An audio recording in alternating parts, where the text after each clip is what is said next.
Are you scared?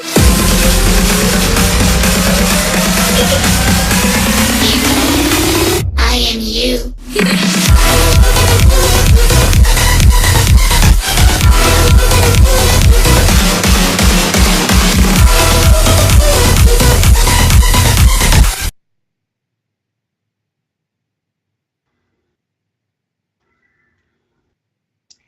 Good evening, everyone, and welcome to Haunting the Afterlife Radio. I am your host, Susie, and with me are my fabulous fellow hosts, Brian and Christina. We do not have Caitlin with us tonight, but how are you guys doing? I'm good. I'm doing great. How are you doing, Christina? I'm doing good. Well, I'm excited for tonight's show. It's going to be amazing. How about you, Susie? I am so excited to have these ladies back on our show. So excited. So, guys, for tonight, can a paranormal team solve a 40-year-old crime case involving missing children?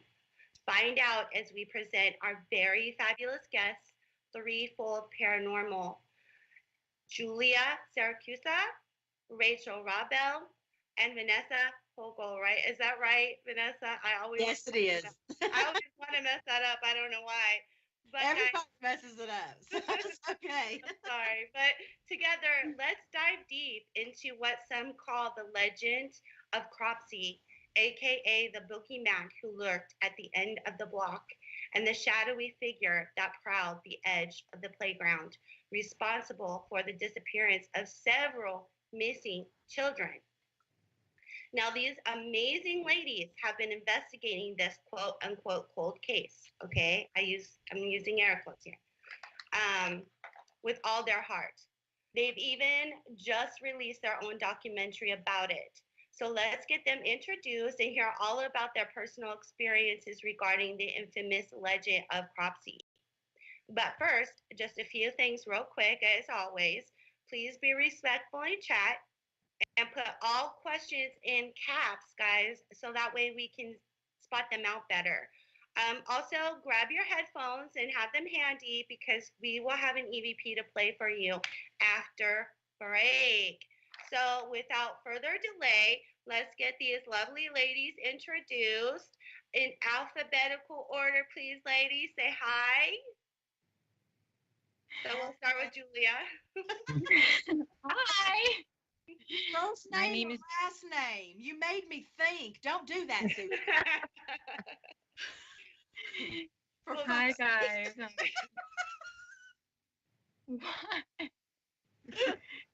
Who's talking first? I love you guys.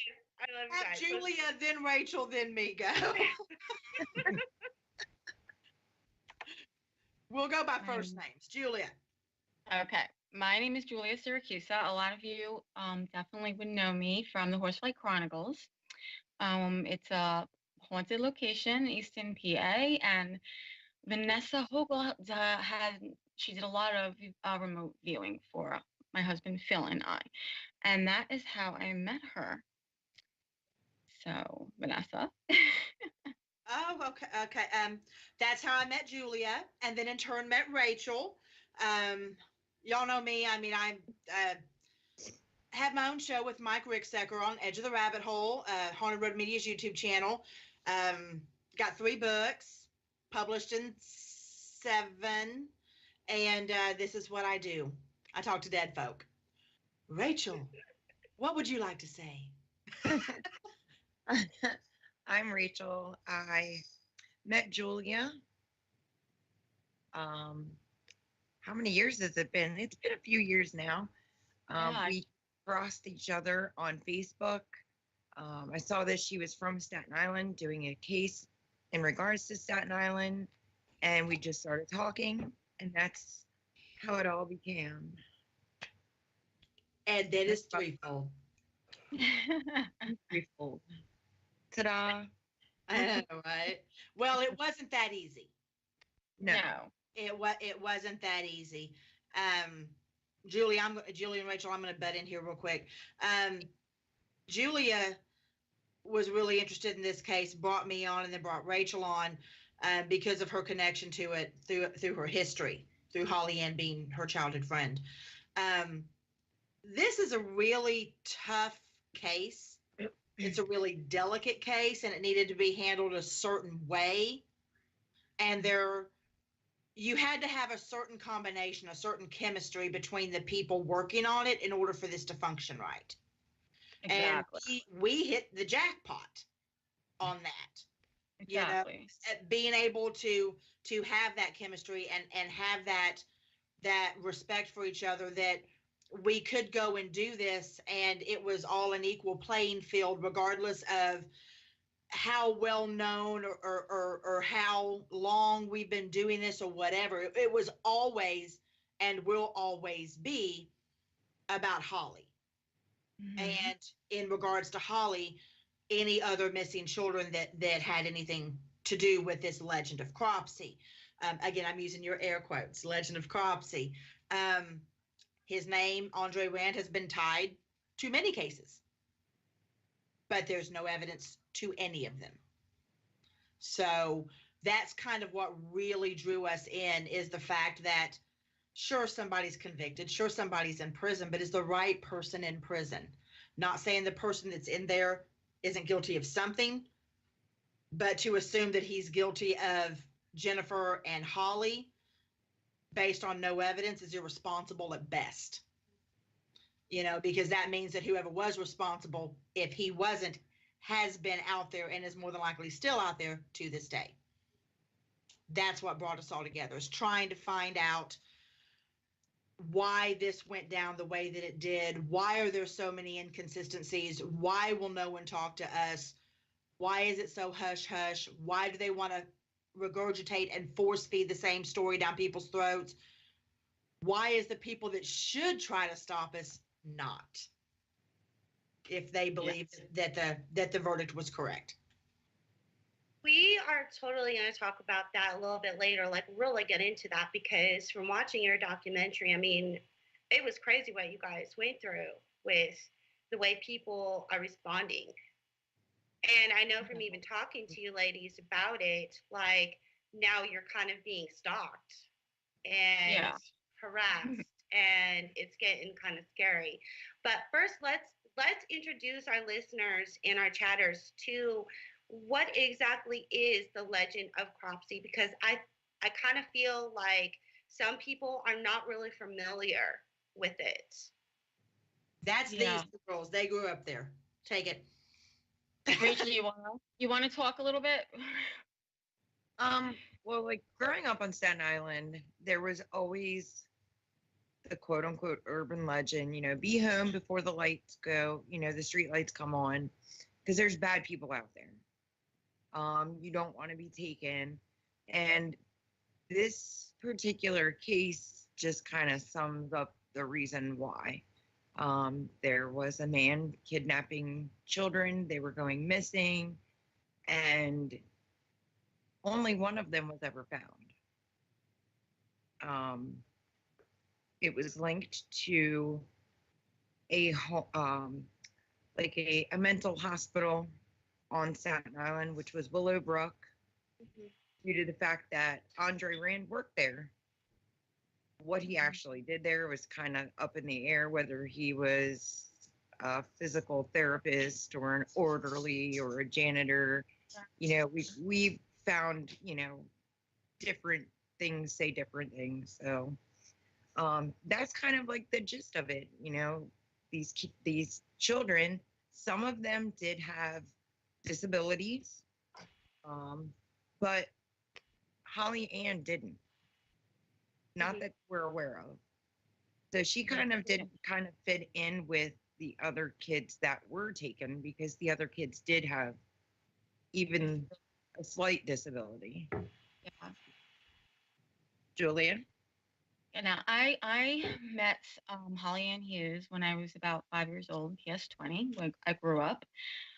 And, you know, when she was just such a sweet little girl, but she was very sad. There was always something very sad about her, you know. So it would intrigue me, and I just found myself, we were always playing together.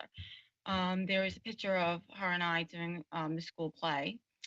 I don't know if you have that picture, but we were just always together and friends, and we hung out a lot in school, because she lived in the area that in Port Richmond that wasn't so nice, and I was probably like, you know, maybe like 12 blocks, 13 blocks the other way. So she was like a school friend. So I would look forward to seeing her in school. That's where we became very close. And then one day she just never came back. And, you know, I was 7 years old, and back then the parents, they didn't tell the kids that much like they do now. Now, you know, parents are very strict with their kids. They tell them straight out, don't talk to strangers. Don't, you know, don't get into cars with anybody. Don't take candy from anybody. Back then, it wasn't, you know, no one really told us what happened to this little girl. You know, I would overhear my mother talking about it to my father. I never really understood, other than she was gone.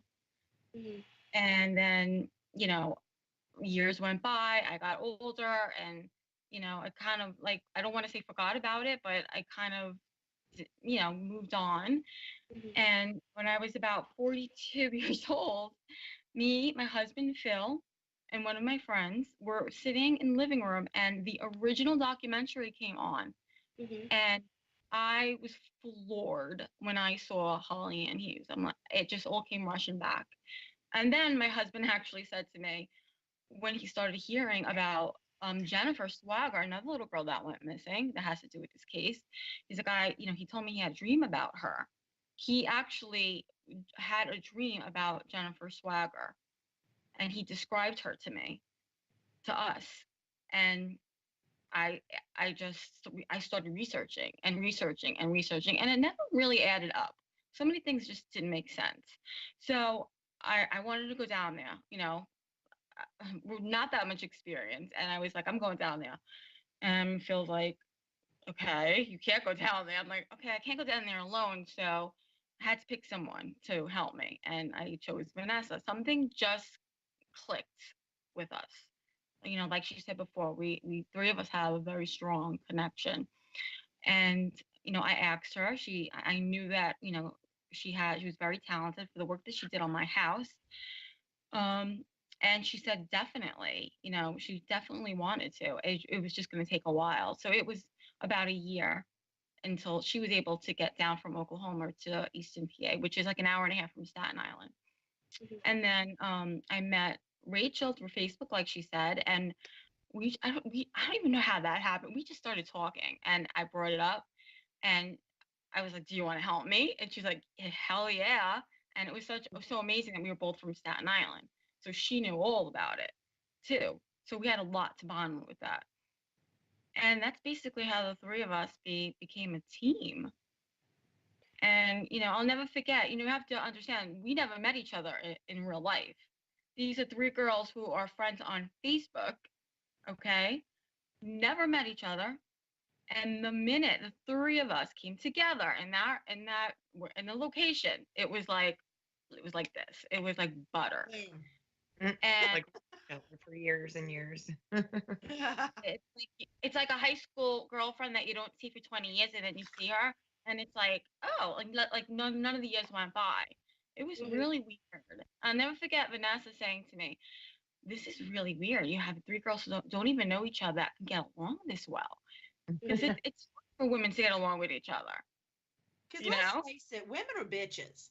In a lot, okay? And we are bitches, and Little we bit. bicker here and there. Yeah. I'm not gonna lie, like sisters would, but we all love each other, and Undoubtedly. that's how it all came about. And Rachel had a really interesting connection that Julia and I did not even know about until we Yeah. got to Staten Island. No, I didn't bring it up. Yeah, she didn't bring it up, and she needs to tell y'all what that connection is. That Yeah. really your hair stands up on your We arm. didn't know when you this think of until this. we're in the Yeah. hotel room and she told us. Yeah, Well, do tell. right. We were in the hotel room, and I think I had suggested watching the documentary that was put out previously, just to kind of get some refreshers. And we're watching it, and this certain scene came up about a best friend of Andre Rand's. And I said, stop. And we paused it, and I told them, I said, I haven't told you guys anything about this yet because it's kind of hard to talk about. I said, but I need to say something to you guys. And when I was growing up on Staten Island, I was about 8-ish, and I was coming home one night, and it had already gotten dark, so I knew I was in trouble. The street lights already came on. I was like, oh, crap. So I was trying to hurry up and get home, and I was literally like right next to my house, right along the fence, and there was a gentleman coming the other way. Didn't think anything of it, and as we went to pass each other, he reached his coat out and tried to snatch me.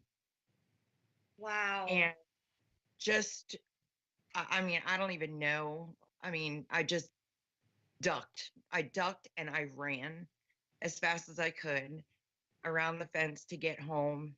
And I'll tell you what, that's something, like, I will never forget that man's face. I will never forget what he was wearing.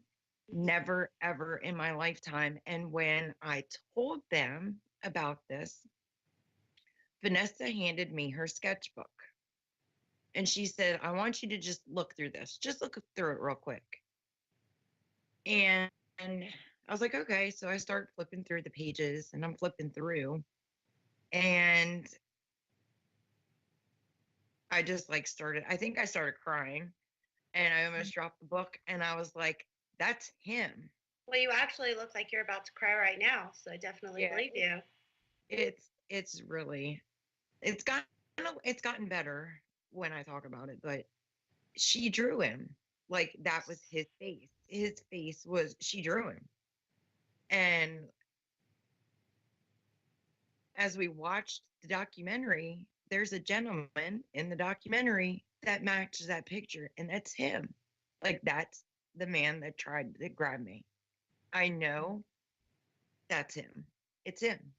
You just don't forget a face like that when something like that I drew it 2 weeks before I went to go with the girls. Wow. I had never seen the documentary. Wow. I'd never seen it. I didn't have cable or nothing like that. I'd never seen it. When Rachel stops the documentary when we're there, that's why it's important that the viewers know that picture was drawn weeks before I left. We get there and we're watching this documentary, and the man in the documentary that I would have no way of knowing would strike this type of reaction in Rachel is the man I drew in my book. Yep. That was him. Absolutely. And this was a person who was supposedly a friend of Andre Rand's. Yeah, he said he was his best friend. Yeah. So did y'all know his name then? It's in the documentary. It's Yeah. Robert something. And I Was- know I've tried to look him up, and I think he's dead. I was think- wondering if he had ever been investigated over this. I want to think say he that was it the said he was. suspect. Yeah, Huh? I think he was a suspect in Holly's kidnapping. Mm-hmm. I I want to think. say it said that. Yeah, we're not positive on that, but I want to say it said that. But what's striking about that is you have an individual claiming to be Andre Rand's best friend when Andre Rand was known as being a loner, not social, and did not interact or hang with anybody. And then you have others who claim he's the Pied Piper of Staten Island. So it's really kind of bizarre. It's almost as if the people's stories change to fit what they think law enforcement or anybody along those lines wants to hear.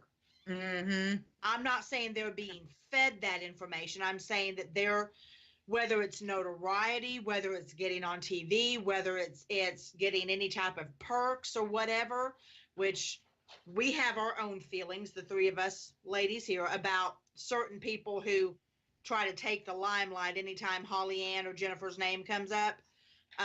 We know how we feel about them, and what we think they're involved in.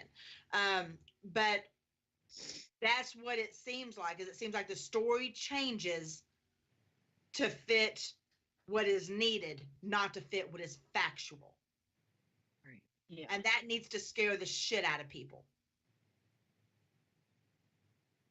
That's what we're trying to get across. We've said it on many shows. We're not trying to exonerate Andre Rand. We're trying to get to the bottom of it, to find out why in the fuck so many people from 6 years old to 44 years old, different sexes, different IQs, different mental capacities, went missing. Only one body found, subject to question on that one too. But yet he's in prison and everything is supposed to be hunky-dory. That doesn't make any fucking sense.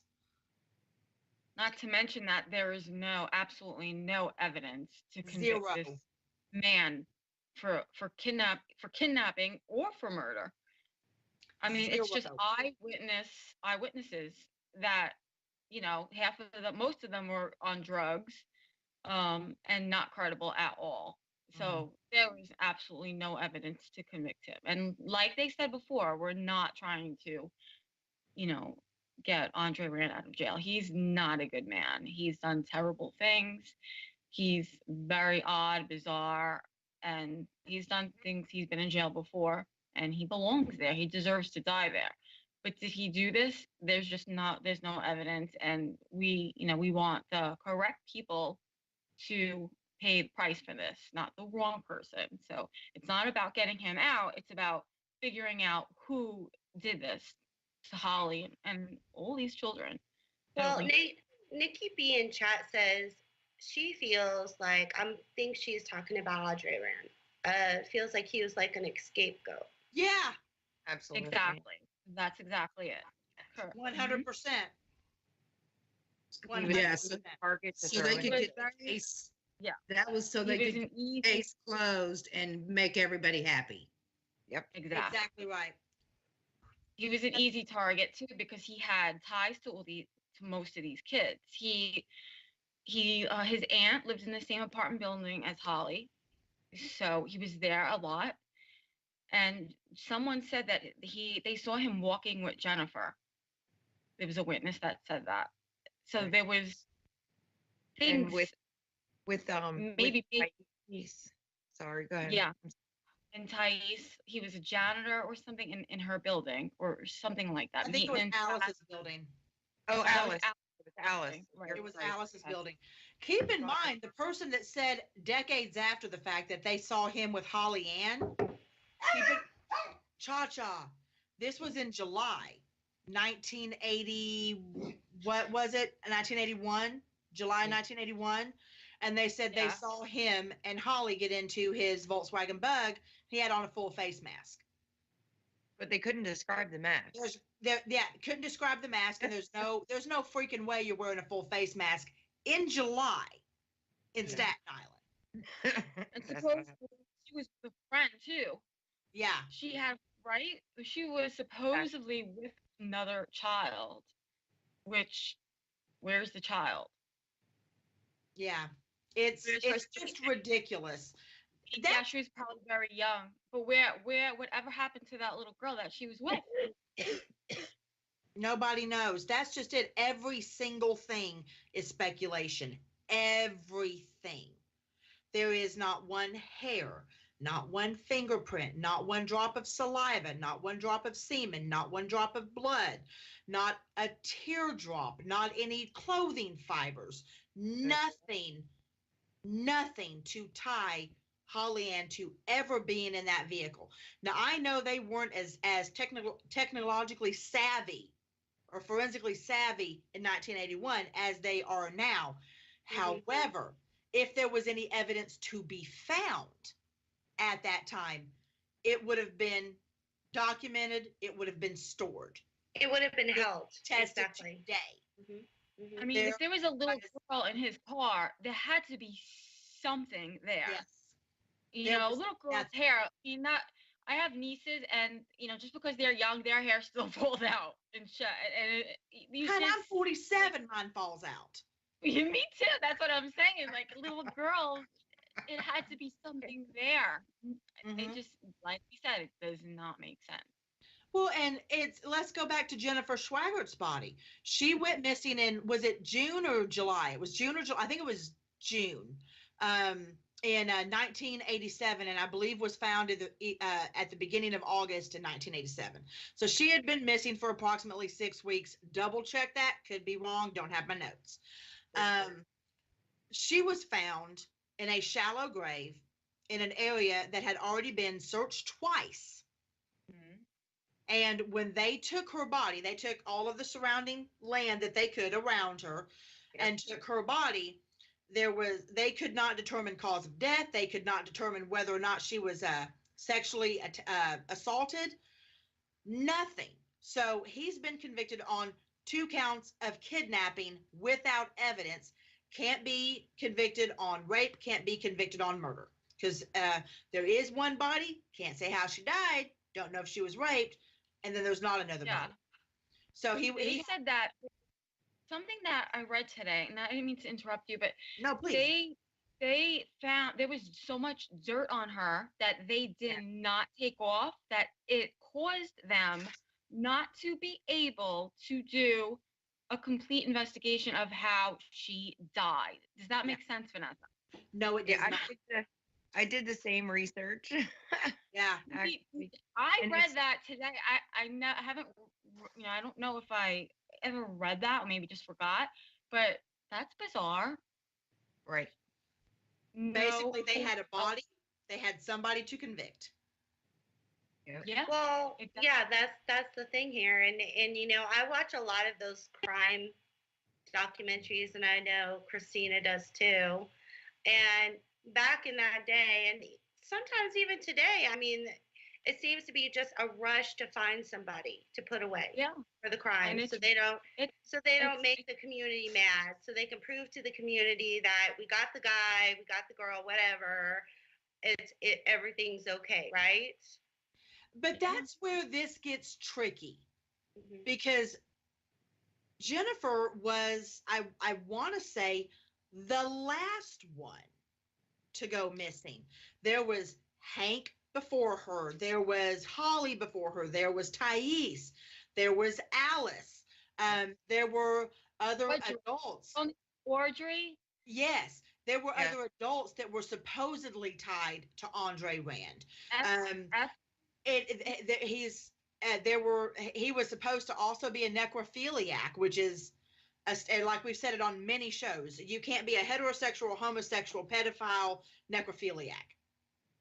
I mean, you can be many things, but you've hit the psycho lottery if you're all of those. Yeah. Basically, okay? But so why this time?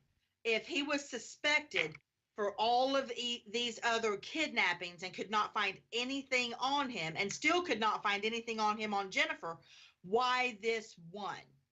Why be able to convict on this one? And then why, when Holly Ann had disappeared in 1981, why wait till 2004 to convict him on her kidnapping with absolutely no evidence other than, hey, it's decades after the fact. I'm no longer high. I can give you an eyewitness account.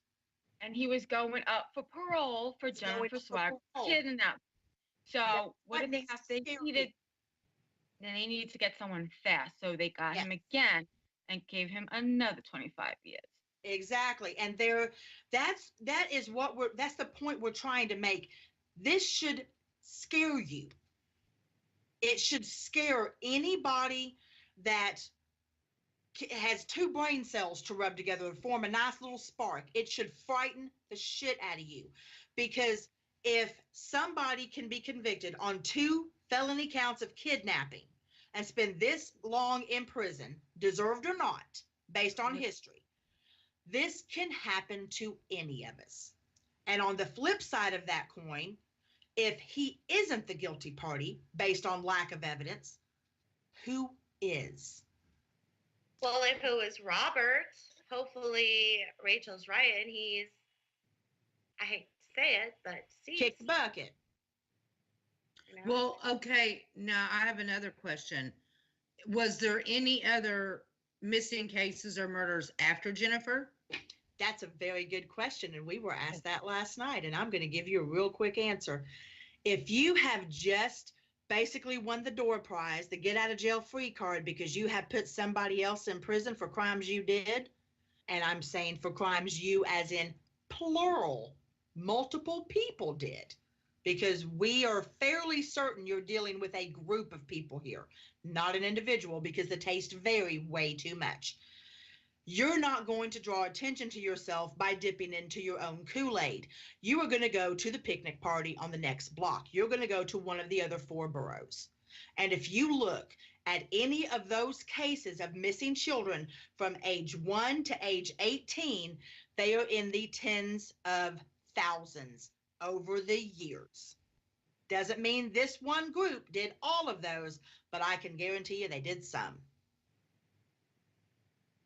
If anyone wants facts, go to CNN and look up their missing persons reports over a certain period of time. And I believe it was from 1999 to 2001, over 780 some odd thousand kids under the age of 18 went missing.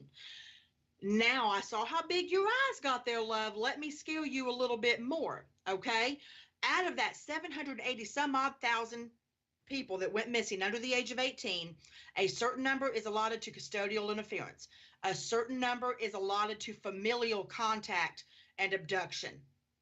A certain number is allotted to stranger abduction. Do you want to know how many that was out of 780 some odd thousand? Less than 200 was stranger abduction. The rest just walked away. Mm-hmm. Yeah, the rest just walked away. I'm saying no. No, they fucking didn't. They didn't just walk away. No. That's how we look at people under the age of 18 who disappear in this country, is they must have been upset. They must have been anxious. They must have been doing drugs or hooking. So you know what? I bet they're runaways. It's so true. It's so true. I've dealt with it with my kids. Like when my son was a teenager, he ran away. Freaking, he was only like 14. Mm-hmm. And the cops were like, away. But the cops, like, I personally felt when my son ran away, I felt he was abducted because I know my son and I didn't feel like he had just run away. But when the cops came over, they were like, he's a runaway. Sorry, can't really help you. You know? And let's be fair. Let's not slam on the cops too much, because I get it, y'all. It's a lot. It is. And they're killing themselves on the daily trying to do the job in the best way that they can. This is a community responsibility. Yeah. This is hey, we live in this community. We can't turn our eyes to this. We can't act like we're not seeing this. Mm-hmm. It's a community responsibility, and we all need to take it. Did it with my son, educated him. We had passwords. We had code words. Nobody knew them. He knew what to do. And if anything happened to me, my coworkers, my friends, my family knew what to do. It is a community situation. My son grew up watching out for other kids because of how I taught him how to watch out for himself and other kids. It's what you do. Too many people turn a blind fucking eye, and they need to quit. It's true. It's true. It really is true. I'm done bitching. Y'all go ahead. I get really angry about it. I really do. I think that your response is a good response. I mean, it should be everybody's response, you know, within the And that's another community. reason why we were so drawn together, because we're all mothers of Yes. children, small children. I mean, so Yeah. And definitely hit you the can't nerve. not feel for these kids. And especially, did we tell them the last time we were on here what douchebag on South Beach said to us about Holly? Oh, I don't know. We had an amazing interview in Staten Island. Someone that actually, got in touch with us, and he was very connected to this case. I'm talking like family connected to the prosecutor of Holly and Hughes. Mhm. And it was horrible. He was horrible. He was trying to send us the opposite direction of where we told him where we wanted to go. He was Probably- leading us somewhere, and it wasn't for something good. Yeah. So Believe us. Rachel and I had to walk away after he Yeah. said this to us. We asked him, we said, why is there nothing in Port Richmond to honor or Mhm. memorialize or do anything for any of these missing children? And this is a direct quote from a family member of the prosecution of Andre Rand. Holly Ann Hughes was a poor little white girl from Port Richmond. Who was gonna care? Yeah, I remember you guys talking about that when you were on our show last time. Yes. Mhm. That was Yeah. the response. Rachel and I got up and walked away because we were going to hit him. yeah, and he knew. He said to me, "Oh, your friend doesn't like me very much." I'm like, "Oh, well, she probably just really had to go to the bathroom." But yeah, I was just like left No, I there. really didn't like him. We I- actually told him where we believe Holly Ann is, and he was telling us, "No, you need to go here." Okay, wait, really quick. Okay. I want to ask you a question, but first I want to let all the listeners and chatters know I have been putting all of their links in the chat thus far. But so you guys think you know where she is at, Yeah. Holly Ann? Because Yes. now That's are you basing that? So you're basing that, of course, on your abilities, your paranormal abilities, correct? Yeah. And Yeah. the fact that she was talking to us. She Well, let us let- right where she let- was. Let me ask you guys really quick, because we haven't really gotten into that part of it yet.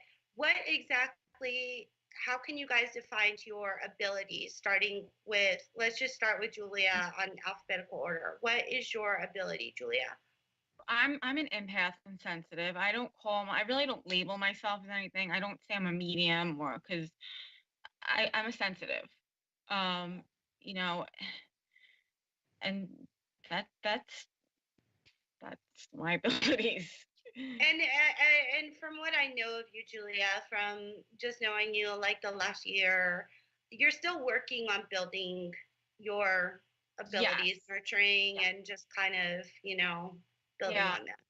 I had blocked a lot of stuff out since I was a little kid because of the trauma that I went through in my house that I grew up in, because it was extremely haunted. I kind of like just blocked everything out. And then when I was in my, mid 40s, with the help of my husband, we kind of like I just started, things just started happening. We started planning some events here. I started meeting a lot of people in the field. And I just started, I was different. I really don't know how to explain it because it's still very new. Well, you guys probably just connected and now your abilities are like Very strong. bonding. Yeah. But I have So to say, I still, I kind of like block the stuff out in my house because when you live there, you kind of get immune to it. So, somebody will say, "Oh, did you see that?" And I'm like, "No," because I don't. and just to you guys who, our listeners and our chatters who are not familiar with Julia, I mean, she lives at the Horsefly Chronicles house, which we've had your husband on the show, Yeah, and we it's a had, Mhm. yeah, like it's like super crazy paranormal stuff goes on there.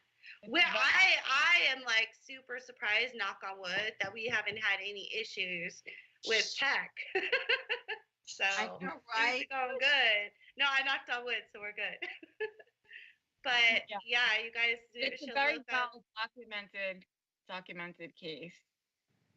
Yeah, you guys should look up that on Facebook or the internet, the Horsefly Chronicles, because it's pretty crazy. Now, Rachel, what are your abilities?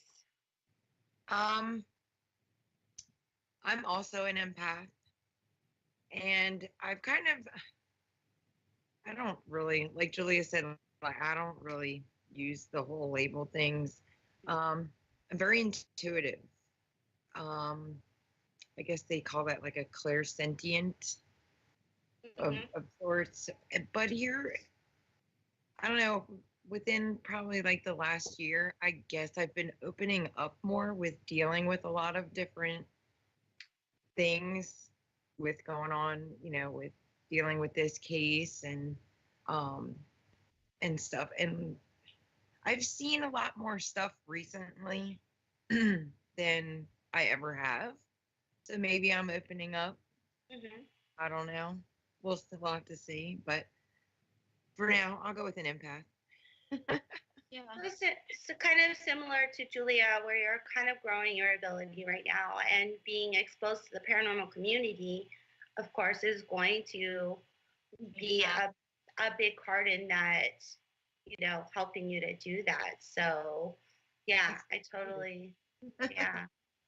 And then what about you, Vanessa? I know you've got some crazy stuff you were telling us about drawings you did. And tell us about that. How does that work with like the drawing and the paranormal? I get to be the asshole because I have Vanessa. Okay. Automatic drawer, automatic writer, got all the clairs. They call me a psychic medium. I prefer, I just know shit. And I talk to them. You have all the clairs? You have all the clairs. Wow. Yeah. She's got all the I only have like 2, so I admire you for that. That's pretty cool. Oh, I'll share. Well, for those of you out there who don't know what all the clairs are, talk a little bit about that. Clairaudient, clairsentient, clairvoyant. Oh gosh, I forget the names of them.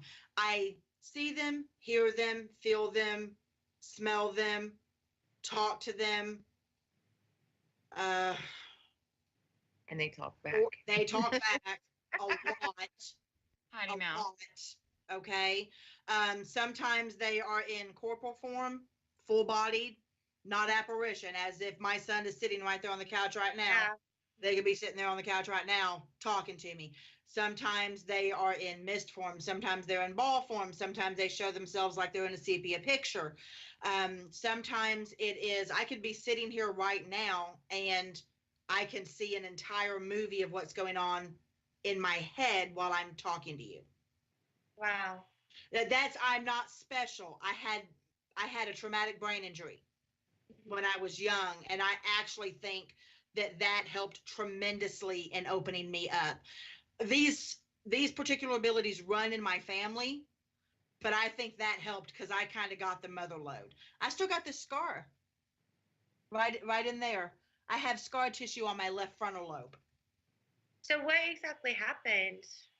I had my head stuck in a German Shepherd's mouth when I was 2. I stuck my head through a 150-gallon fish tank when I was 2. I drowned at the bottom of the pool and had to be resuscitated. I fell and cracked my skull open. What else did I do? Shit, I did it was a bunch of shit. Yeah, I almost died a few times. Did you have a nickname? Penelope. I figured it'd be after a cat. You know, right? But my seizures didn't start until I was 20. So that happened when I was 2, and I started having petit mal seizures when I was 20. And I went in and had the whole, is it an EEG test, I think it is, with the probes on your head and the strobe lights and everything. And that showed that I had a fairly significant amount of scar tissue on my brain, on my left frontal lobe, right where that head injury was. And so I'd never had my head looked at before. Maybe I should have. But I did for that. And it kind of, I personally think that explains a lot of it. You know, I would rather give credit to that than to just say, hey, I got this. Well, I've heard that before, that, you know, horrible head injuries could definitely make your gifts even stronger. Yeah. Well, and going through trauma makes your gifts stronger. I mean, we've all been through our share of trauma. And I think that really does make things stronger. It makes you more susceptible to spirits talking to you because you get it. You know guys, and let's not forget, they're now saying that those who are like serial killers or who have that killing need also suffer from brain injuries. So also interesting to note. But in the case of, you know, what we're talking about now, so I mean, it's interesting because, like, whoever did this, but when you look at Audrey, that's his name, right? Andre, kind of doesn't seem very, how should I say this? Bright. Yes. I don't think he's a Rhodes Scholar, No. But just because somebody looks like their family tree doesn't branch doesn't mean that they're an evil person. You know, I mean, there's a picture in chat right now that says "fuck Cropsey." I'm sorry, yeah, true story. That was there on Willowbrook property. Yeah. But it's not just about the way he looks, but it's the way he talks. Because, you know, like, he just seems, you know, and you guys said, you know, he's guilty of some things. So he is, but some of the evilest people we've ever met, Rachel can attest to this. I know Julia can attest to this. Some of the evilest people we've ever met wear suit and ties all day long. Yeah. Like they stepped out of GQ. Yeah, but they're still saying that those kind of people still could have suffered a brain injury when they were younger. And they still seem like when we go to, you know, like serial killers, a lot of them they're really smart. They have super IQ, but they've done, you know, they've looked at their brain and there's that something missing, you know, or something damaged in their brain that is kind of being the reason why they don't have empathy. You generally, when you're talking about a brain injury like that, you're talking about the right frontal lobe. The right frontal lobe is what controls empathy, compassion, decision-making, any type of emotion that we consider inherent, that comes from the right frontal lobe. So it would have to be specific to that. From my understanding, I'm not a doctor. I'm medically and dentally trained, but I'm not a doctor. It's true. I mean, it happened to my son. My son is 14, and he, you know, we weren't. I always thought he was autistic on the, you know, spectrum, but he kind of like grew out of it, his tendencies, and then he fell, and he hit his head, and then ever since then, it's been like a total different child. The behavior has been different. Everything's been different about him. So it's been, then he was diagnosed with, you know, on the spectrum of autism. And after that head injury, he was, you know, very different. So it is true. Yeah, you can run into the same thing with tumors. Yeah. So, Well, Yeah. we are showing some pictures right now on the screen from Willowbrook, from your guys' investigation there, Willowbrook. But really quick before we go into that, because we're coming up to our break here in about 10 minutes, but I still want to ask you guys, so knowing your different talents that you have, how you feel like you know where Holly Ann is and where she is. Girls. Well, leading we got a up. lot. I got a lot of help before I even went down there to Staten Island with them, from a little spirit who's in my house named Sarah. You know, my husband and I, we did get quite a few. You know about Sarah, Susan. Yeah. You had Jill on your show. She helped us a lot, directed us. So I kind of knew a lot going down there, and that had some to do with it, a lot to do with it. You know, spirits work together as teams, which we didn't really know. You know, that was new to us, how spirits can work together to give you the answers that you need. Yeah, out of 40 some odd years, I never knew that was possible. Didn't have a clue. Mm-hmm. Well, talk to us a little bit more about like how all of your talents are contributing to that. 'Cause I'm really curious. I mean, I'm still learning like you, Julia and Rachel. I'm still trying to learn about how my gifts can help to help kids who are missing and stuff like that. So, like, let's say you guys know where Holly Ann is. What do you guys expect? Like, for her to come through on EVP and tell you? Like, and then you're going to go to the police and say, look. Well, our whole plan is, if everybody, first, everybody has to watch the documentary, because it explains so much. And, you know, I just lost my train of thought. Vanessa, you take it from there. Rachel, first, do you have anything to say on that? I was just gonna no, you can go ahead. You're really good at explaining it. Okay. Well, all we did was the most important thing, regardless of what your ability is. Okay. The most important thing is all we did was listen to ourselves. And then we listened to each other. Rachel had things to add that I didn't know. Julia had things to add that me or Rachel didn't know. Then I had things to add that they didn't know.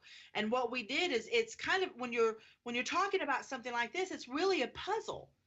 And spirits don't sit down with you and say, okay, this is what we're going to do, and lay it all out for you. They don't do that. Holly gave Julia clues in her home in Eastern Pennsylvania.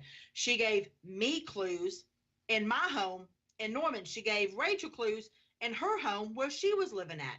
And we all melded those clues together and started not to put together a timetable, but to put together an instance table. Okay, so you were shown this, so what does that mean, and how does that connect to what I was shown, and so on and so forth. And we kind of just followed that like a map while we were there, and it ended up leading us to fresh kills. Now, when people Which, by the way, guys, that's the name of their documentary. I just posted the link in chat. Check it out after the show. It's an awesome documentary. I've watched it twice now. Love it, ladies. Well, and thank you. We do want to apologize right off the bat. We had so much footage we could not use because of a mistake in the configuration upon filming. We're learning. Be gentle with us. Our hearts were in the right place, and we just were unable to use as much as we wanted to. So that when we are able to do this again, it will be much better and hopefully more conclusive based on what we can show you. But as we followed this map and put things together, and it led us to fresh kills, that is when we couldn't pull out EVP recorders because, again, everything that you could think of to interfere with our investigation was right there. Like I said last night on the show, perfectly mowed grass was being mowed again. it's pretty bad when you're running a mower over it and nothing's flying out.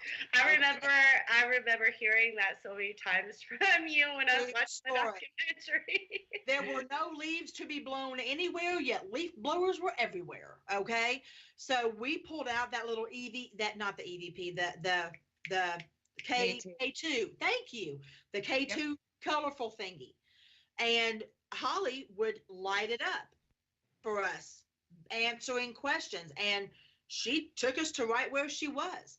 And when one of those things would come up, she would retreat. Hold it. She told me a minute.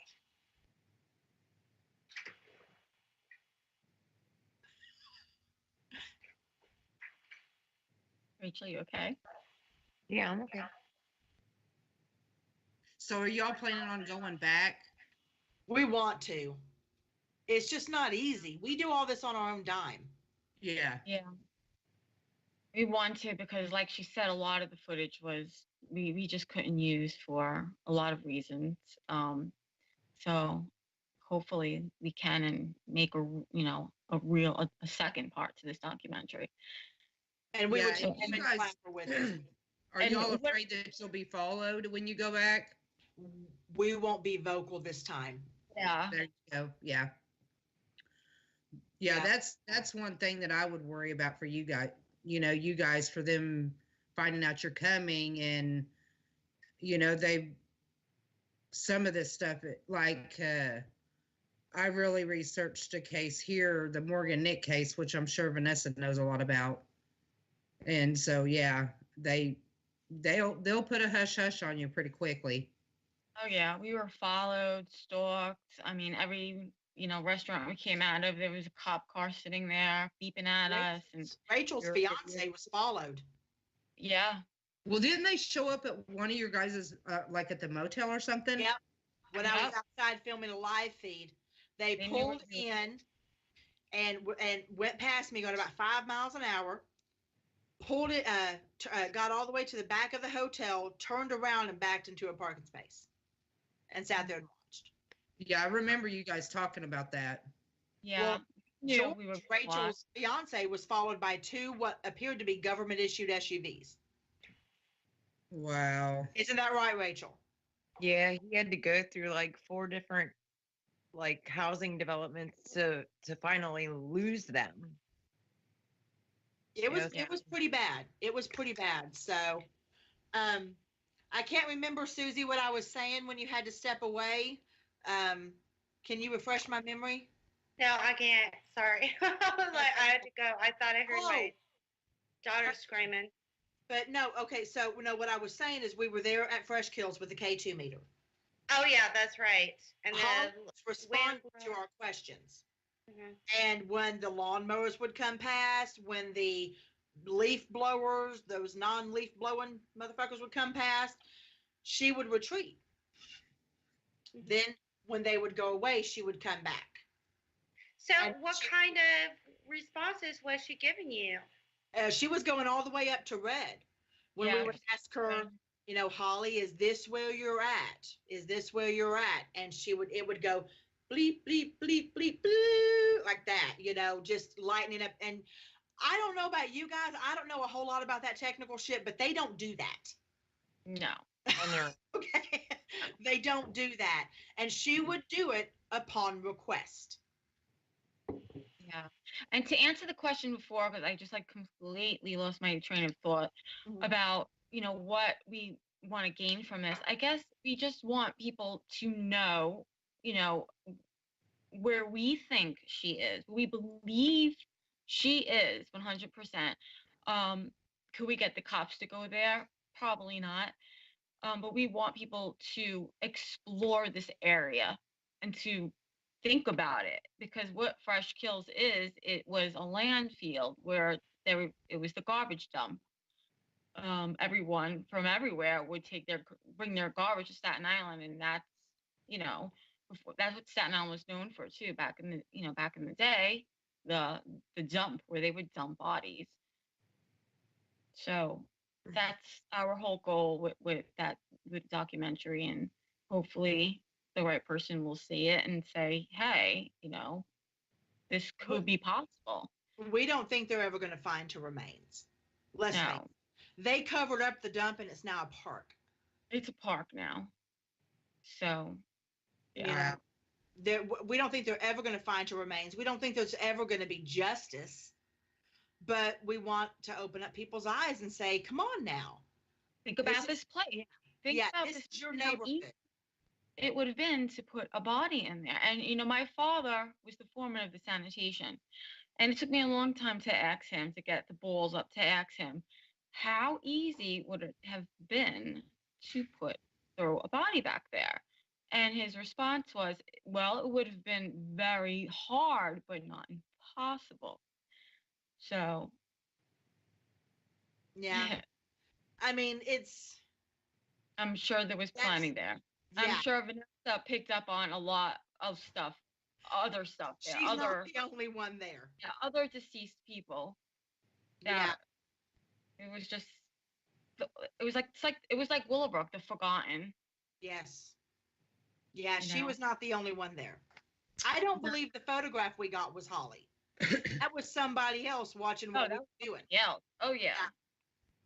Now, Vanessa, I know you said you were a psychic. Have y'all ever talked to a psychic about going out there? No. Out there?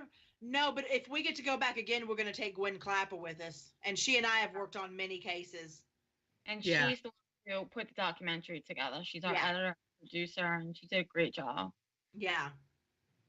And it was hard for her. Was awesome. Yeah. Yeah. It was really hard for her because there was, like we said, there was so much footage that was lost, and she just had to keep converting to get, everything the right way. She had a vision for it, and it didn't work out the way she wanted it to, but it still came out amazing. Exactly. Well, we're at the top of the hour right now, so we're going to go ahead and go to break.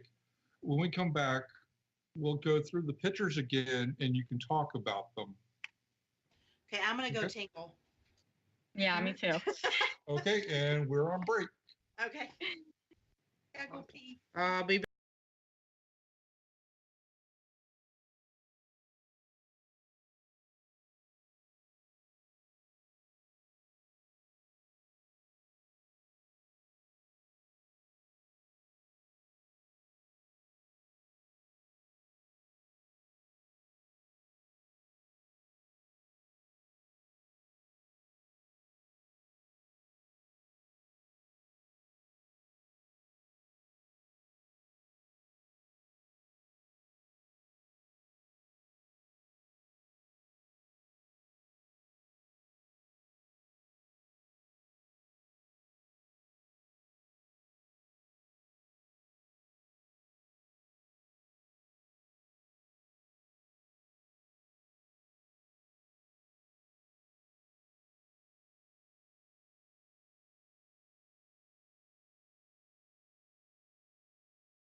Are we on? We are live. Shit. Welcome back, everybody, to Haunting the Afterlife Radio. Vanessa, you cracked me up. We are talking with the amazing Fold Paranormal. Now, can a paranormal team solve a 40-year-old crime case involving missing children? And specifically, we are talking about the legend of Cropsey. And so, anyways, I lost service like right before, like 5 minutes before break. So I'm not sure like what you guys were talking about at that time. But take it away, whoever. It I was love these underwater beam shows. stacking. Oh my God, you three all just like took it away. Go. I was being sarcastic, so y'all go. I know that they said about showing the pictures and Yeah. us describing or telling everybody what they were. The picture that's up now I was can't see. actually on the grounds of Willowbrook, the part where you're not supposed to be. Yeah. Guys, Rach, you got to tell them how we got in there. So a little birdie said, "Do you guys want on Willowbrook property?" And we said, "Well, of course." Yeah. And he said, the birdie said, "You got it." And about 20 minutes later said, "This is where you go in." And we were in. There's a big, huge fence. You can't get in that particular Barbed area. wire all the way around it. Yeah. So we had to have it snipped. So we can you get had it snipped? No, in the birdie snipped it. We don't know how it got done. The birdie did it. Oh no, my gosh. and we'll never say who it is. I don't know who. It was a birdie. Wasn't this birdie? Okay. Like me. It was none of us. It was So not. basically, you guys, so let's just remind the chatters and the listeners that you guys actually went on an investigation together to Willowbrook. Yes. So, which is where you guys feel like a lot of this happened, right? So, No. no. No. Not that. That's the kicker. That Okay. let's specify that. Yes. Did Some- people die? Some did. Did people die at Willowbrook? Yes. Have there been transients and druggies and other people that have died on that property? Absolutely. Patients from the hospital? Absolutely. Could some of these disappearances have happened or had been taken onto Willowbrook? Definitely a possibility. Do not believe Holly Ann was. No. As far as Jennifer goes, I personally, and I think the girls agree with me on this, she was placed there post-mortem. Yes. That's why it says they found her in a shallow grave and Vanessa said before that they searched a few times. Twice. Yeah, at already. least twice. And they had cadaver dogs also. Yes. With the searches. So how did they not find her the first time when she was in a Yeah. shallow grave with her foot sticking out? Her So, toes sticking- I mean, we're not saying that none of them happened, but no, not it would be irresponsible of us to say that yes, this is tied to Willowbrook, because then we would be doing the same thing that everybody did, is assume because Andre Rand had a campsite or two on Willowbrook And that all of these were tied to it, and they were not. what about weren't there tunnels that? Yes, Yeah. but those were used by many, and were used by many afterwards. Yes. They were used by many afterwards. Like I said, transients, homeless, druggies, kids on a kick. Hell, I almost went down in those bitches. These girls had to pull me back. Oh God, I can't wait to go there. Yeah. We'll go there soon. Scary. Yeah. I want to go now. It's a horrible place. Yeah, they use the tunnels for like not so great things. Okay, so the next picture's up. That's inside one of the buildings that we went in. In Willowbrook. So That's in Willowbrook, there was something really interesting that happened that didn't have anything to do with the case we were there for, but paranormally speaking, it's significant. And Julie and I were upstairs. Rachel was behind us. Okay. And I'm just filming with my camera. And there's no light source aside from the sun outside. This is during the day. There's no light source. There's no electricity. There's nobody hiding up there. Wait, I want to interrupt you really quick. Yeah. Guys, chatters, listeners, if you watch their documentary, you will be able to see what Vanessa is describing right now. So please watch, and it's really amazing. Even I, as a paranormal investigator for, like 10 years, I can't really decipher. I can't really debunk. So go ahead, Vanessa. Yeah, it was a really emotional place for all three of us because you can't deny the second you step on the grounds all of the horrible things you feel. There's not one warm fuzzy. Yeah. There's not one warm fuzzy on those grounds.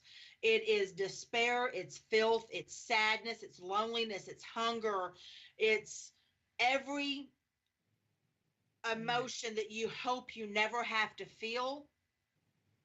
Right there, and I don't know how many square miles or half miles or whatever it is of that property. It is seeped into the soil. It is absorbed into the brick. Well, when you were doing the documentary, as soon as you guys got there, all of you were overwhelmed with this sense of death, and like just in awe and wanted to cry. Yeah. I sense that from you guys, Absolutely. Especially for me, because I went there. I mean, I lived there my whole life. Yeah. Stepping in Port Richmond as an adult and being different now and growing into my abilities, it was so different than passing by there in my 20s. Mm-hmm. I mean, the feeling, it was just so sad. The whole area where she lived was so sad. The drive into Port Richmond, I almost threw up in the car. Yeah, I remember. Yes. Mm-hmm. Yeah, it was that overwhelming. We weren't even on Willowbrook yet, and it was that overwhelming. But again, not solely. Let's be very specific. When you're talking about somebody with abilities, any one of us, when we're affected like that, it isn't just that case. Mm-hmm. There's so much in that area. It's kind of like walking down the main street in Edinburgh, Scotland. You can't throw a stone and not hit a dead person. It's kind of the same situation there on Staten Island. They're everywhere. They're everywhere. Just like in Virginia, they're everywhere. When you have the hush-hush, mafia kills, dumping bodies, missing kids of Staten Island, to the plague of Edinburgh, to the wars on Virginia soil, you can't not get something. So I can't specifically say that the reason I felt so nauseous was because of this particular case. It could have been exactly. Mm-hmm. But when we were going upstairs into one of those buildings on Willowbrook, we had a light anomaly, a ball of light that was hanging out in the upstairs. It is not a flashlight. It isn't a glare from anything. I'm using my fucking cell phone, for heaven's sake. Trust me, a big old light on it, Well, from watching the documentary, one of you, whoever was recording, can't remember exactly who it was, panned to one side and then went back and it was still there. Yeah. Exactly. Hovering. And all of the windows are bricked up. There's not glass or anything. At least in this area. Yeah, all of the windows in this building were bricked up. There was no source for this light. And when you see us getting out of there, when people watch the documentary and it shows that, or if they go on to Threefold's YouTube or my YouTube and see the different clips, it wasn't that we were afraid. We're not afraid. I trust me, I've been in way worse shit than this. And so is Rachel, and hell, Julia lives in it, you know. It isn't that, it's you can't decipher these emotions when they hit you all at once. It's just too much. Mm-hmm. It's just too much. And I think it was Geraldo Rivera who said it best when he did that undercover expose of Willowbrook. He said, I can tell you what it looked like. I can tell you what it sounded like, but I can't tell you what it smelled like. Imagine that hitting every one of your senses at once. It's too much. I've done this I'll be 47 on Thursday. And by the time I'm 47, I will have talked to dead people for 45 years. It was too much. So I'm not a wuss, but I'm also not stupid. I get it. To get out of there. Yeah, I get it. And I totally forgot about that show that I watched with Geraldo too. Like back when you guys were on our show last time, I watched that whole thing, and yeah, very powerful. Him, because he is what really got it closed down. It wasn't right away. It did take a few years. Mm-hmm. Him and Robert Kennedy. Oh yeah, Robert Kennedy. Yeah, but he didn't do anything about it, and I thought he tried. I don't know. Well, I don't know if he tried. How could he not have done something about it? He was a senator. He had pull. How did he not try? So an unknown reporter got in there. He got in touch with that doctor that, got him in there undercover. And few years back, it was closed down because he just went full force with it. He's a reporter, so he had that all over the place, I'm sure. And eventually it got closed down after that, thank goodness. Well, and the other important thing to document is, when we're talking about Willowbrook, in conjunction or separate from the Cropsey case and the Holly Ann Hughes case and the Jennifer Swaggart case, is Willowbrook, there were very good people who worked there that did what they needed to do on the daily to try to make this work, even though they were overstaffed by a couple of thousand. Over patient load by a couple of thousand, understaffed by way too many. There was, I think the caretaker to patient ratio towards the end was 1 to 50. Yeah. It's too much. I remember that. Yeah. But what people need to realize is there were patients when Willowbrook closed down, those patients had to go somewhere. Not all were just let loose. Not all were let loose to be transients. Some had to go somewhere. And there were 4 that were relocated to a halfway house in, I believe it was White Plains, so in upstate New York. Out of those 4, it was either 2 or 3 that were in the active process of suing Willowbrook or the owners of it or whoever was in charge of that due to their treatment when they were there. All 4 died in a fire at that halfway house. All 4. Wow. What's important about that is I believe, I can never pronounce his name, but it's the author that I believe wrote Soul of a Cop. He used to be a New York City police officer that had been called to Willowbrook many times.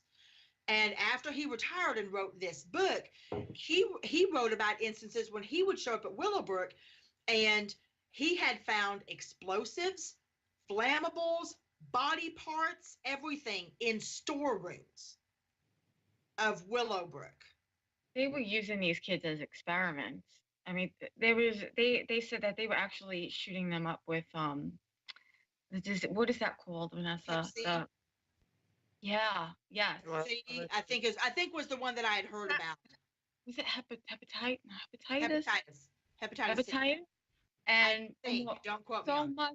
Yeah, I know it was a disease, and they were purposely, giving these kids.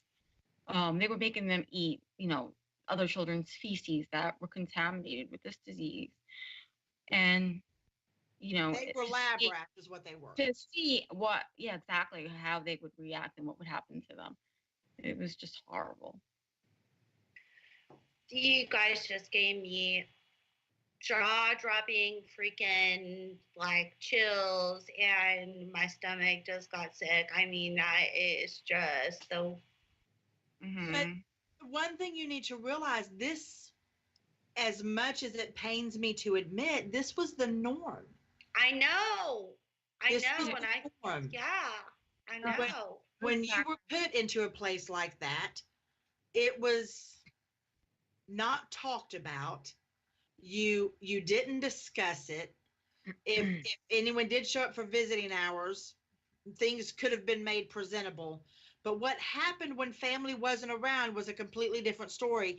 And unfortunately, during this time, if you had a child that had anything wrong with them, anything that would make them even remotely difficult to care for, doctors encouraged you. They manipulated them, the parents. Yeah, put them over here.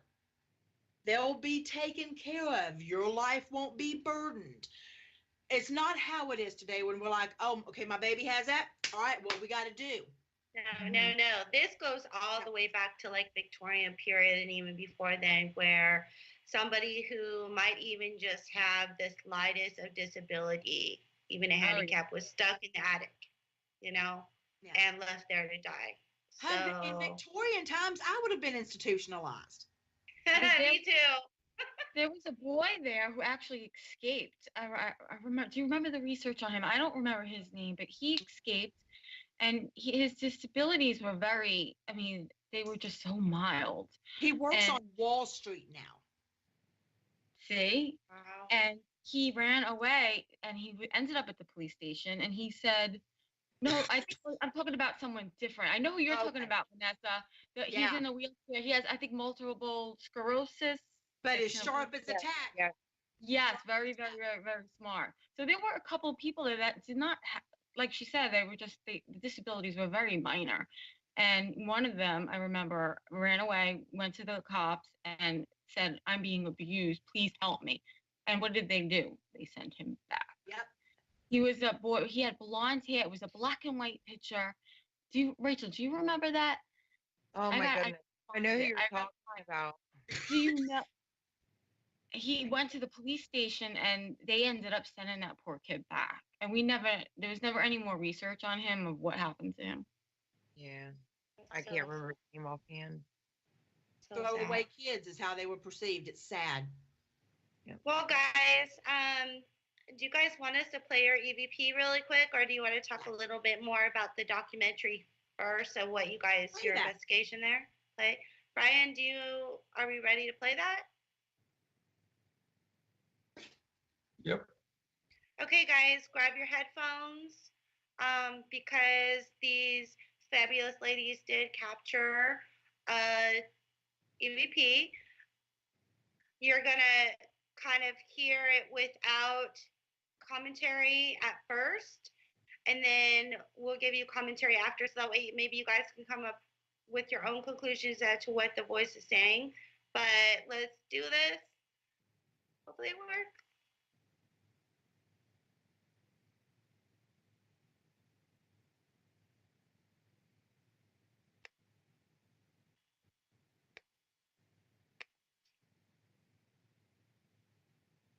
Okay, it's not pulling up. Let me see.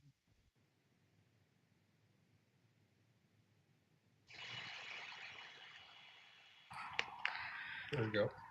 My girls, everybody filming right here. This is what we got going on, people. This is why we came here. This is what's been a year and a half in the making, is getting to this place where the legend of Cropsey was given some weight.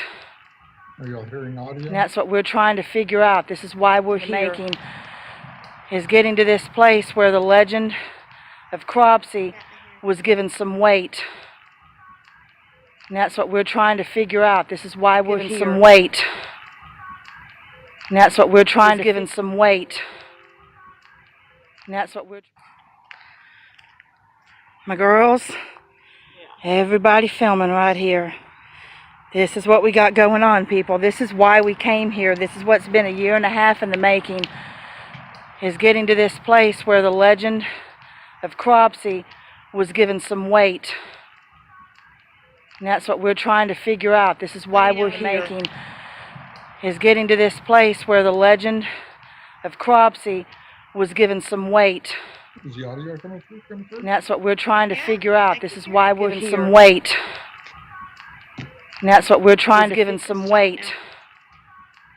And that's what we're. My girls, everybody filming right here. This is what we got going on. Yeah, I can go ahead and transition to another picture. Okay. So guys, yeah, what do you guys think? Us or them? Well, let's ask the chatters first.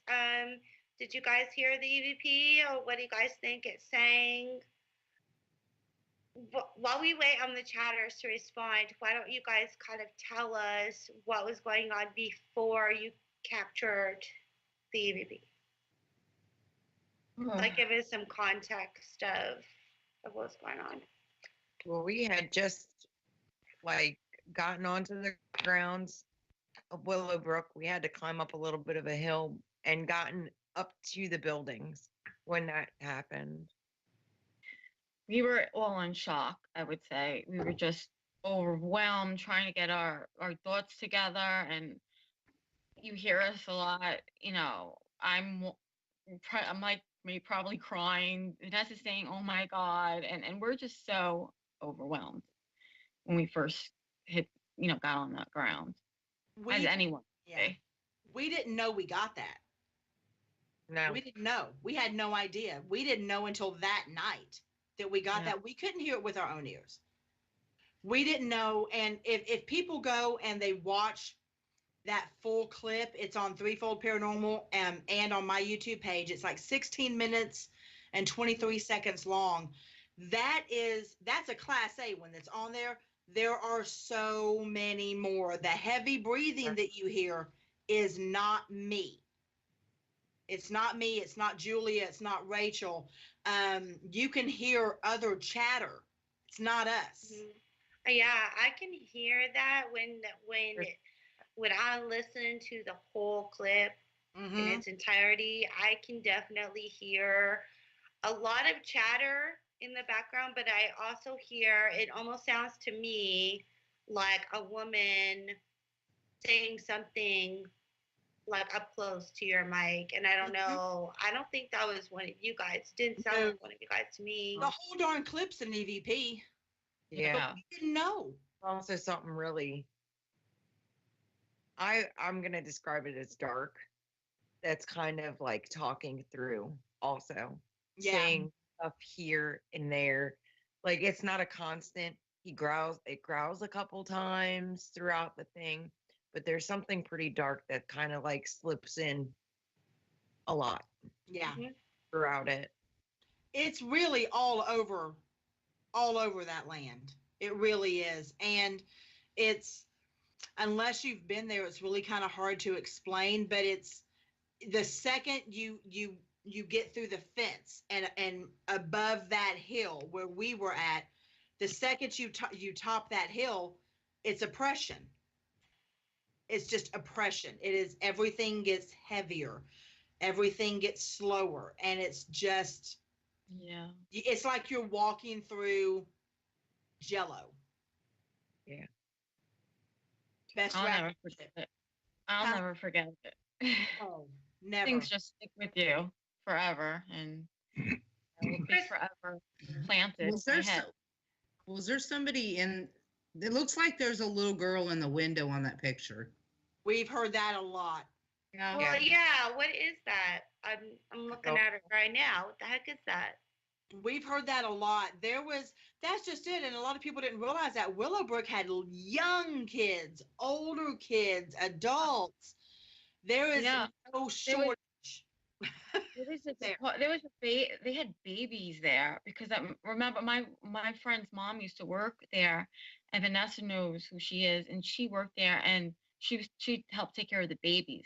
Now, she didn't report any abuse, or she didn't see anything. I've asked her numerous times. Her mother actually worked there a long time, and from my knowledge, they didn't see anything, but they were working in with the very little babies, like little babies, 6 months old to a year. I don't know where you can find a disability in a child that young to throw them in there. I don't know. I just don't get it. Was this picture like anywhere where the light anomaly was captured? Let me No. try to pull it up. It's not? Okay. No, this was one of the first buildings. The light anomaly was taken in, like from where we came in. This was one of the first couple buildings. The light anomaly was like kind of like in the back by where the office was, where we went in to where like the offices were. Yeah. Which were very bad. Yeah. Yeah, those were horrible. But And half the Not building was bad missing. like patient bad. Not bad like patient bad. Like, because in the patient, in where there would have been patients, it was the sadness, despair. In the office building, like where a doctor might have had his office or something like that. Remember that was around the Cropsey. Yeah. I remember everything you picked up Yeah. in there. It was awful. It was overbearing and evil. It was almost like the person who inhabited that area, at least one of them, enjoyed what he did way too much. Yeah. And that's the picture that we're showing now. Yes, that's the light anomaly that we caught. Yeah.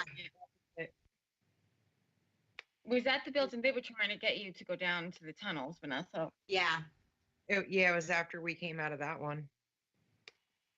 And they were trying to get her to go down there, and she was, and we stopped her, and she actually stopped herself, I think, more than maybe we stopped her. She was just like, no, she just caught herself because she wanted to go down there. I learned my lesson after Virginia. Yeah. I like to not get beat up no more if I can keep from it. Now the picture And that you have up, that's the tunnels right there, right? no, that Oh. that picture is actually where they have turned those buildings into part of the College of Staten Island. Oh, he's got a Okay. different one up there. Oh That's- yeah, that's The other that's- section. Oh, and then that's back at the section we were at. Yeah. Okay. Boy. Sorry. I hope I'm keeping up with them. that was horrible. Yeah, I just put all of your personal links in chat, guys. Also your threefold page in chat. I've put your documentary in there several times, and I'll put it in there again soon. And then I'll be putting some more links in chat soon, but just to get you guys in the know about what I've been doing. Okay. Yeah, I Yeah. saw those. I'm sitting there looking at it. Yeah, it was. If I'm being honest, and I'm not trying to make us sound all Billy Badass, because we're not, but it's not something I really would recommend. No, it was very dangerous. You're not welcome there. Okay, this picture. Ooh. That was one of them leading down to the tunnels, I think. Yeah. There are multiple entrances. Multiple entrances. Oh. You guys are talking about how hard it is, like, on you spiritually to go there, and I get that. Oh yeah. But it was also really difficult too. And we could talk more about these pictures, but I just wanted to say this before I forget. It was also very hard for you guys just to be there because of all the crap other people were giving you guys. Yeah. And now apparently you guys are being stalked and harassed, and even from doing radio shows. Yeah, we had one of our hosts that we were going to be guest on called and threatened not to have us on, or something bad was going to happen to him. Yep. Mm-hmm. But as we've talked about too, the funny thing is, yeah, other people don't want us doing anything about this. Other people are trying to discourage us. We were stalked while we were there. We've been threatened since. But the people who are staying quiet are the families. Yeah. Not one family member of any of the victims has reached out to us and asked us to quit. Not No. And one of the Hallian had two brothers. And one of them is in our group. He doesn't say anything. He doesn't talk. I've tried messaging him, and it's I don't blame him. It's really hard. It must be really hard to be dreading this all 36 years later again. So I don't blame him, but nothing negative. He's in there and he's watching, and never did they ever say anything negative to us. Not once. And I think that's encouraging. Yeah, it is. If anyone should be asking us to quit, it's the family. If they feel like the actual person responsible has been put away, they would ask us. And if they asked us, we would, out of respect, I believe. We would be like, okay, we won't bring up this name anymore. I mean, it's out of respect. I get it. Julia gets it. Rachel gets it. That hasn't happened, and this has been going on. We've been talking about this and working on this since it's like the beginning of 2017, if not a couple of months earlier. That's how long this has been going on. Mm-hmm. Every single person that seems to go against it is somebody that should not care that we're looking into it. And here's another interesting thing. The people who live in Staten Island have been the worst. The actual community of Staten Island. They've been mean, nasty. I, joined many Staten Island groups to try to get the word out there. Have a lot of friends in there, and they've been the meanest. You would think the people from Staten Island would be the more understanding and more open to hear what we have to say, and nope. They at all. They treated me like crap. That's crazy. Yeah, it is. I remember one admin from one of the groups said to me, "No one cares because it's not their kids. Nobody cares because it's not one of their kids." Wow. And I asked him if I could share something in his group, and he told me yes. It's just the way it's what we were talking about earlier. It just doesn't make any sense. Nobody wants to accept responsibility for why this continues to happen. Why there are tens of thousands of kids that go missing every year. And I'm here to tell you people, don't for a moment convince yourself that they're all being put onto little boats and heading overseas to some sex shop somewhere. There's not enough boats to put tens of thousands of kids on them and ship them off somewhere. Your monsters are here. Yeah. Your monsters are here. Do some end up over there? I'm sure they do. But your monsters are here. They run your churches. They run your corner stores. Yeah. They run your banks. They drive your taxis. Some of them put out the fires in your home. Some of them are your local police. Some of them are your teachers. Never assume you know somebody because you're not behind their front door. There's some freaky shit going down in Staten Island, and there has been for decades. Oh, yeah, before the bridge was even built. There's some freaky shit going down there, and people have tried to talk about this in the past, and they've been silenced. Period. Yeah. It's a fact. They've tried to talk about it, and they've been silenced. Yeah, there was a woman who came forward when this all first started happening. She was a medium, or she had her own group too, and she was put on a hit list because she was basically saying a lot of the things that we're saying now. And she was put on a hit list because of it. She actually, I think she passed away from natural causes. But yeah. It's scary. But we're scarier. Yeah, we don't care. There you go. Don't back down. Yeah. Don't piss off a mama. Oh, yeah. Don't piss off a mama. You're exactly right with that. Yeah. Well, we only have about 50 minutes left, guys. Brian, Christina, do you guys have any questions? I'm good. Christina? I'm good. I just want to know when they're going back, like personally. Well, we could talk about that. We could talk about, for the remainder of the show, like, what are you guys doing next? Like, what are, your plans in the horizon, as far as this goes?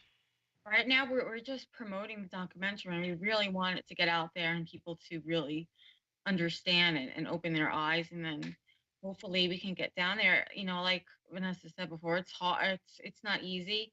I'm only an hour and a half away, and it ain't easy for me because I have really no one to watch my kids, and so I couldn't imagine how it's difficult it is for them to get down here, living so far away. And Rich, we're gonna work on it. Yeah. And bring Gwen. Yes. Yes. So that all Yeah, of our the dream team right there. You guys need to talk about her. Sorry, you guys need to talk about Gwen a little bit because she was the one who put the documentary together. So Let me take this one. She likes to take the high. Let me talk about my Gwen. Okay. My Gwen is my girl. She went so far above and beyond what we could have ever asked anybody to do in putting this together. It was not easy based on what she had to work with. And she deserves all the kudos in the world for that. She is a stellar investigator, an excellent documentarian, a great videographer, and a medium herself. And Gwen and I are actually doing a documentary in Ireland in July that I'm trying to raise funds for the airline tickets because we have everything else covered. And I've reached 800 of my $3,000 goal in less than 5 days. But she's so good at what she does, I can't imagine anybody else doing this with me. And she's with BPI, Beyond Perception Investigators. Their videos are on YouTube. I've done extensive investigations with them, 2 different trips to Virginia. And please go and check out their stuff. She fucking rocks. It's my girl. I love how Vanessa just explains everything. We like it too. I think they just like I use the word fuck a lot. We like that too, yes. It was really funny on break. My boyfriend came out here and he was like, yeah, her language kind of stands out a lot, gives a lot of attention. Okay, Vanessa, I also just added in chat your link to your books. Do you want to talk about that a little bit really quick? Just real quick, because I don't want to take up too much time for the others, but my books, Soulscapes, Giving Up the Ghost and Walking with Ghost. Soulscapes sucks. Don't buy it, okay? Giving Up the Ghost is a parabiography, and that is my life up until a certain point and how I dealt with these abilities and how I worked through them and different investigations I did with other teams. Walking with Ghost is a compilation of the time after that up until a certain point that includes a lot of investigations in Virginia, Scotland, England, with not only BPI, but with NP Paranormal out of Sheffield, which is now known as Knox Paranormal, NOX.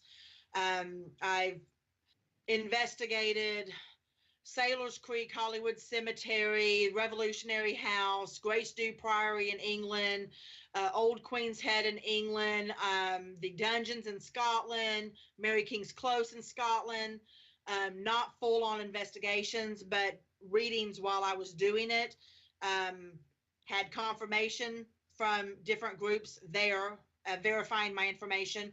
And that one, Walking with Ghosts, has letters from different people that I've investigated or remote viewed or automatic drew for that tells their experience with working with me. And I didn't change one word. If they was to write me a letter that says, Vanessa, You suck big old donkey balls. I would have put it, Sorry, I'm laughing. I would have put it in there. I didn't change one word. So if it's missing a period, I didn't put it in there. Okay.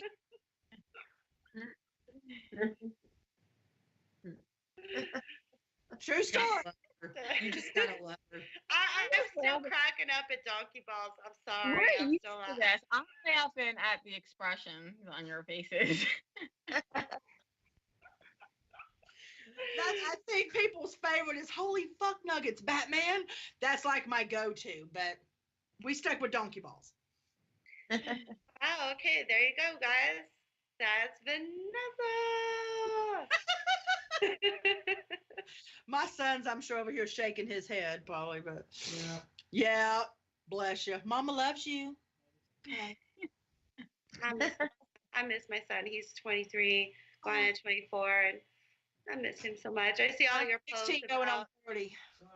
I just see all your posts on your son, and I just have to say, it just makes me miss my son because he's finally got his own place, stable job, and I miss him so much. So Get over here. Babe. I love it. Come over here, say hi to everybody. Get your ass over here. Come on. Come say hi. He lets her pictures because mine won't. Say hi. My handsome fella. He's handsome. Ain't he though? And talented. And He is very talented. I've seen it. Yes, he's very talented. So, anyways, okay. Well, so we've got what's going on with Vanessa. Rachel, do you have anything going on you want to talk about? Not too much actually. I've just been kind of working and helping doing some more research with this stuff. I do have one thing that I am working on for this case, which is a letter out to Andre Rand himself. Whoa. I Okay. think I'm about done with it. It's kind of short, sweet, to the point because I want to reach out and to see if he will respond. So that's going to be going out soon. Wow, Hopefully. that's crazy. That's We'll crazy. Cross that we awesome. actually get a response. So Well, What you know what that means, guys. If she does get a response, we're gonna have to have another show. yeah, I will. And- I will let everyone know as soon as I get it. You guys will know. I promise. So, because there's been so many people that reached out to him and he just won't talk to anybody. Even the people who made the first documentary, Right. he won't talk to them either. So Well, what let's hope- happens if he wants to talk to you in person? I was going to say, I'd be Shut up. sick. You know what? If he wants to talk to us in person, we will make the trip. Absolutely.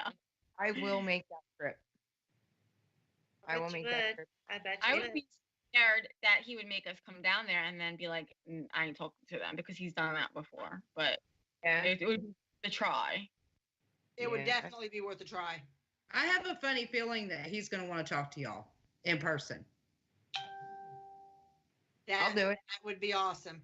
Because you can lie to people over the internet. You can lie to them in a letter. You can lie to them through a text. It's real fucking hard to lie to us three face to face. Mhm. Yeah. Do that. That would be the answer to everything, just for us to see him. And rest assured, if we did do that, if any one of us meeting him face to face felt he actually did do this, Mhm. don't think for a second we wouldn't come on here and say, you know You what? did it. He might have been wrong.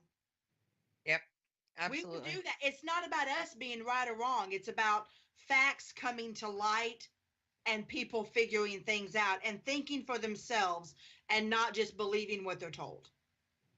Very good point. Mhm. Yeah. Very much. Oh yeah. All right, guys. Well, Julia, what do you Yeah. have upcoming? Well, I mean, if you guys want to know more about the Horsefly Chronicles, you can definitely research that, or you can look it up. I have groups. You could just follow me on Facebook. You could definitely have to follow through Fold Paranormal. Definitely watch the documentary. I can't stress that enough because we can sit here and we could talk all night long, but when you're watching it, you will feel like you're there and you'll be able to experience everything that we experience. Exactly. Watch it, guys. I've posted it like a million times in chat. You guys need to watch it. You won't get bored. It's just overwhelming from beginning to end. I love it. I honestly, I've watched it, and I've watched it twice now. And I mean, when you first told me that it was coming out and you gave me the link, I was so excited. Because I know the last time you guys were on the show, we were talking about how that was coming out, and it was a huge deal. So I was so excited to watch it, and me being, I don't want to say a fan, but just really enthralled with the whole Cropsey thing, and also with you guys after getting to know you, I was really excited to watch it. So it's amazing, guys. Got to watch it. And where your fund's gonna go, if you guys, talk about that a little bit really quick about. Yeah, if we're able to make we did want to try to sell this documentary, and use the funds to create a memorial for these missing children because there's nothing out there that remembers these children that are missing. Nothing. We can't even find a grave for Holly Ann. But unfortunately, it wasn't, like we said, there's a lot of footage that was lost and we couldn't do that this time. But if we do it again, that is the mission. And hopefully it will get done. And absolutely. That is a great mission. What, Brian? I'll go ahead and leave this picture up for the rest of the show. Yeah, guys, that is a great mission. And just keep going. Yeah, we were talking about, like, obviously not charging that much, but you can actually see somehow where your money is going to. Like, that would be the goal, to raise money for something for them. They deserve it. They do. And you know what? You ladies are amazing. And thank you so much for taking your time to do this, to pay attention to these missing children and to put your energy into this. I mean, it really do mean so much. And I really wish we had more like a million trillion of you ladies like to do this, because it's sad. It really is sad. Well, that's to tie this back into the Ireland trip. I can't give away locations. I won't give away locations. But one of the main things I'm going to be focusing on there is injustices against children. So it's really important. It's very, very, very important to me. And we will make sure and help you get that out there, Vanessa. And like I said, you're more than welcome to share on our Haunting the Afterlife page and Mr. Gang page and my personal page and everything. We're more than willing to support you for that. I appreciate that so much. It's a stellar opportunity. I can't turn it down. I just got to make it happen. And if I'm able to do this and have it come out the way that I want to, that only lines us three plus Gwen up to be able to do an even better one for this particular case and be able to reach our goal of getting a memorial for these kids. Oh my God, that would be so amazing. That would be so amazing. It's what it's been about since day one. Yeah. I love you guys. Okay, guys. Well, we only have about 5 minutes left, ish. So I want to get some quick announcements going really quick. On 3/15, so this coming Friday, we do have a show. We have Deb Robinson in Australia of Twisted History Tours. This is going to be a really unique show because we're going to be tying in the paranormal with some really crazy, famous cases of serial killers. Right, Brian, Christina? Yeah. Oh, yeah. You know how I like serial killers. Yeah, it's gonna be an interesting show because we don't usually tie in the two, but just wait for the promo video. You guys are gonna be blown away. And the whole Twisted History Tours thing is super famous there in Australia, and you guys are just gonna really love this show. So Deb Robinson again this Friday. And I also want to remind you guys to please join our group page if you haven't already. I'm going to put that link here in chat really quick, along with if you haven't already subscribed to our YouTube channel, please subscribe. Please, please, please, please. And then we got some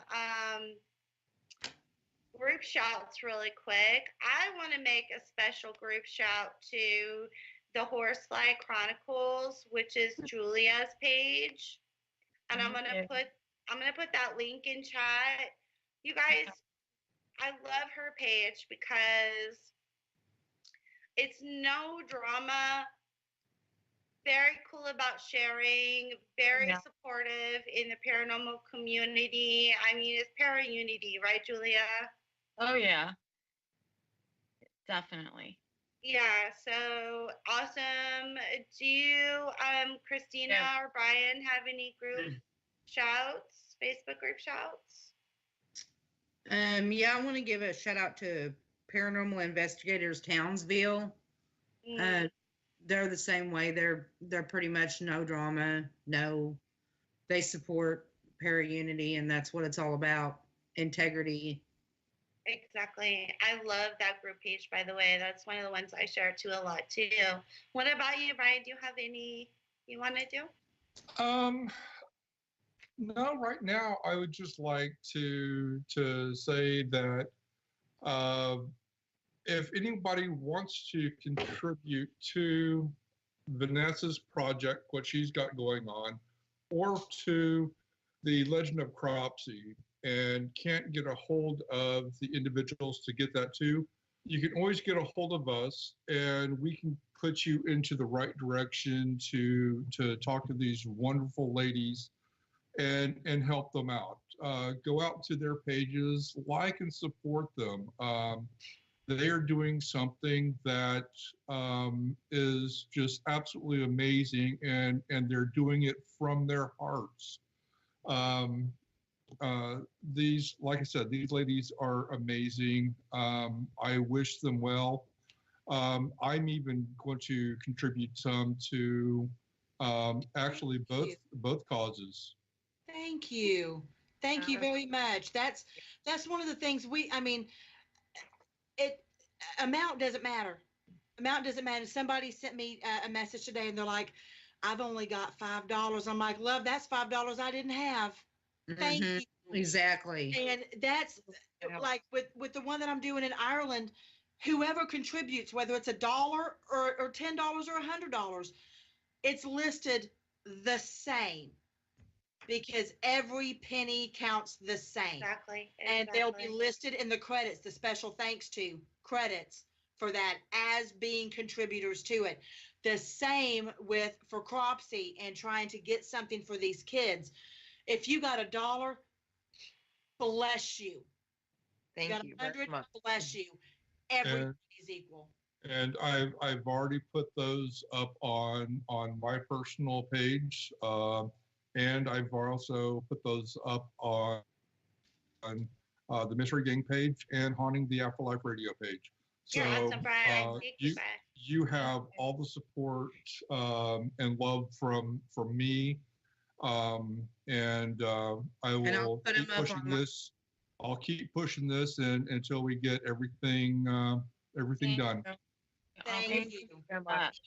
And also, as Brian said, if you need to get a hold of these ladies for whatever and you can't, you can also contact us at haunting_the_afterlife@yahoo.com. So that's our email. So if you want to get in touch with them, but you can't for some reason, you can contact us instead at that email address. I'm sorry, Julie B, that you missed the show, but we'll have the archive up soon. You don't want to miss the show. It's been a fabulous show. And on that note, I mean, I really think we're done, guys. Is there anything else that we want to cover really quick? Just I that we think love y'all. Yeah, thank you. And you guys have a great show. Wow. So Oh, thank you. you really do. It's such a great laid back, and it just makes you feel like you're just sitting in your living room and talking. Yes. And that's what I love. You know, And I'll put your guys' links on my personal page and my paranormal page. So, Thank you. and I'm No. gonna donate too. yeah, and I'll do the same. But that means so much that you guys say that because, you know, we've just got It's the best show. started. They're the best shows. I mean, we were on a different network, and now we're doing our own thing, and it's hard, like just starting over on your own. And to have you say something like that means so much to us because we put so much hard work into this, and we love our guests, and we honor our guests, and so we definitely want to thank you, ladies, from the bottom of our hearts for coming on. And what I really want to do really quick in the future, of course, I want to have the three of you back on, but I also want to have Julie, I would like to have you back on too in the future on your own talking about Horsefly Chronicles, or maybe we could have your husband on. I mean, I would love for Fold to come on. It's hard with the kids, but if he can't, if you know, he definitely should come on if we can't do it together. And then I would also like to have Rachel on whatever she wants to talk about, and then Vanessa to catch up on all of the fabulous stuff that you're doing. So have you guys all on individually too. So and then Thank you. You name the time. I love you guys. All right, everyone. Well, I really hope that you enjoyed the show. And as always, I'm going to say love and light and peace. Good night. Thank you. Bye.